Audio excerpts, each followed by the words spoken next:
Good afternoon, folks. This is Sean with the History Garage. And tonight we have two very, very nice handguns.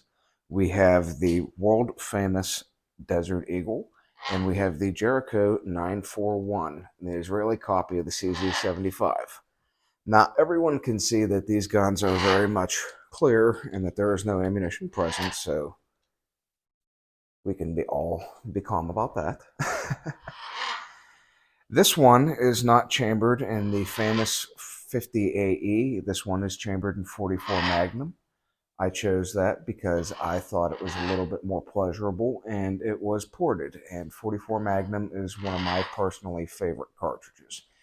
It is an 8-round semi-automatic rotating bolt handgun, which we can see the bolt right here. This rotates much like an AR-15. Honestly, this gun has more in common with a rifle than it does most other handguns. As with, if we will look at this one later on, we will see that that is a Browning tilting action style barrel. This one, like I said earlier, is chambered in 44 Magnum, so you got to watch what ammunition you run through it. And as with anybody who owns Desert Eagles, most people don't shoot them enough to have them break in to get reliable. So there's always that break-in period, and people tend to just put a couple of rounds through them, say, oh, they don't work right out of the box. And that's not always the case. This gun is actually quite reliable, this particular one. It likes the one magazine perfect, actually. It cycles 100% with that magazine. The other one, it is about 95% reliable with. But that's a mag issue, and that magazine is from 1995, the one that it doesn't like. So let's give it some slack, which that's this one, actually, which we can see the date code here on the side. See 95 and 44, which is the caliber, I'm sorry. This is 8 rounds. This is a steel magazine with a polymer follower. Very, very nicely made. At least this one is. Some people have some complaints about them. This gun is a behemoth in your hands. If you shoot one of these, you will never forget it. And if you handle one of these, eventually you will think that all other handguns feel like toys. Comparing this gun to that gun, night and day difference. Even though that is known as the mini Desert Eagle, which is not exactly the same. It's not a rotating bolt like this guy. However, it shares a lot of the common aesthetics with this gun, with the full-length dust cover. This gun is extremely easy to disassemble, and as we could all see before, this gun is indeed clear. There is no ammunition present. Remove your magazine. You will see a button on this side. Push that button in and rotate that lever down, and then just let your barrel come forward gently out of the ears. You can remove that and be ready to catch this, or to put your thumb on it. Those are your dual recoil springs, and that is your gas port. Like I said, a gas port with a rotating bolt, much more like an AR-15 than other handguns. And to reassemble, it is just as simple. Take your piston, put it back in here, make sure it goes the correct way.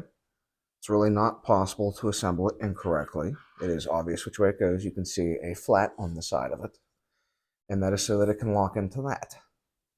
You just drop this back in, push down on that. I like to cock the frame, or the slot, or I'm sorry, the hammer. And then we line the ears back up. Oh, come on. Drop that in. Pull that back a little bit. And then we put our ears back into, our ears back into the bottom of the barrel into the slide.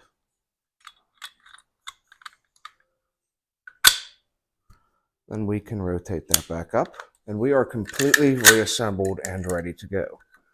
Controls are very basic. We have a magazine release. We have a slide.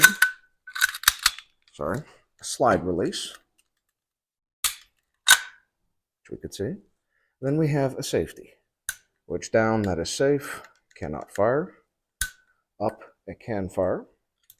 And we also have a half cock, and you can put the safety on in any position whatsoever, and it should render the gun completely safe. That is a mechanical safety. Trust that at your own judgment. That is the Magnum Research 44 Magnum Desert Eagle, made in Pillager, Minnesota, United States. This one was made in around 2019. Very excellent handgun. I love this gun. This gun is absolutely awesome, and I highly recommend that anybody who gets the opportunity to shoot these, that has experience shooting large handguns, and particularly revolvers chambered in this caliber or larger, or magnum caliber revolvers, I highly recommend they give these a try at least once in their lifetime. Just don't hand it to a new shooter for their own sake. They will not enjoy it. You will not enjoy it. No one will be happy. That will be extremely dangerous and irresponsible. Awesome handguns. Now, our next handgun that we have here is the Jericho 941. Now, this one I got surplus off of Atlantic Firearms a couple of years back when they had a flash sale on them, and they were fairly cheap. As we can see, it is also safe. Now, I'm not going to disassemble this gun just because you can look that up anywhere, and that is a very basic way to disassemble it. This is essentially a copy of the CZ75B. It is an all steel frame. Today, these are manufactured with polymer frames, and they are imported by IWI Israel, as we can see who this one is manufactured by. This has a 15-round CZ75 magazine, and this one in particular is made by Metgar. However, you can get them in 17 rounds as a standard. This is an Israeli police gun, as we can see by the Star of David here with the emblem in the center of it. I don't really speak Hebrew, so I don't know what that letter exactly is or what that means. Excellent handgun. Also extremely stellar and reliable and extremely accurate. This gun shoots on par with any of my CZ75s. And just an excellent handgun. Oh, another interesting fact about these, that they are Israeli police guns, and Israel has some rather hairy situations that police officers might be running into. So the lanyard loop here, if you were to rip this out of here like a grenade pin, you're going to lose your internal spring. That's going to disable your handgun.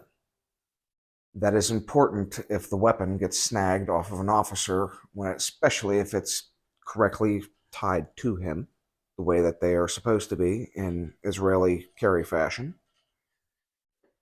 If somebody snags your pistol off of you and it wasn't tied to you, that's your fault, for the most part. I'm not saying there's all situations, but that is a uniquely Israeli thing on these guns and a unique feature. Now, I'm not going to pull this apart because this is a huge pain in the butt to put back together internally with all that spring pressure. And we can see the bottom of your mainspring here that just rocket mans out, and you lose it, and now you have no function on your slot or your hammer.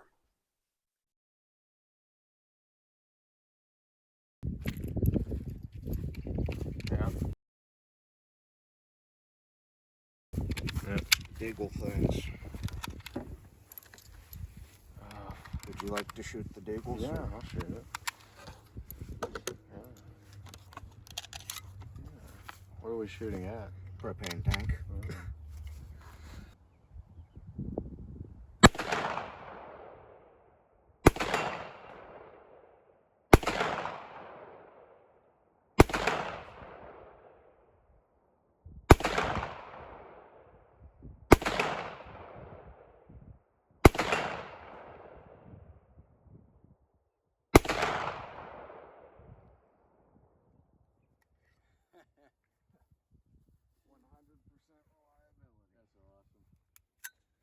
couple times. Yes, you did. What's it look like? Are you saying No, not.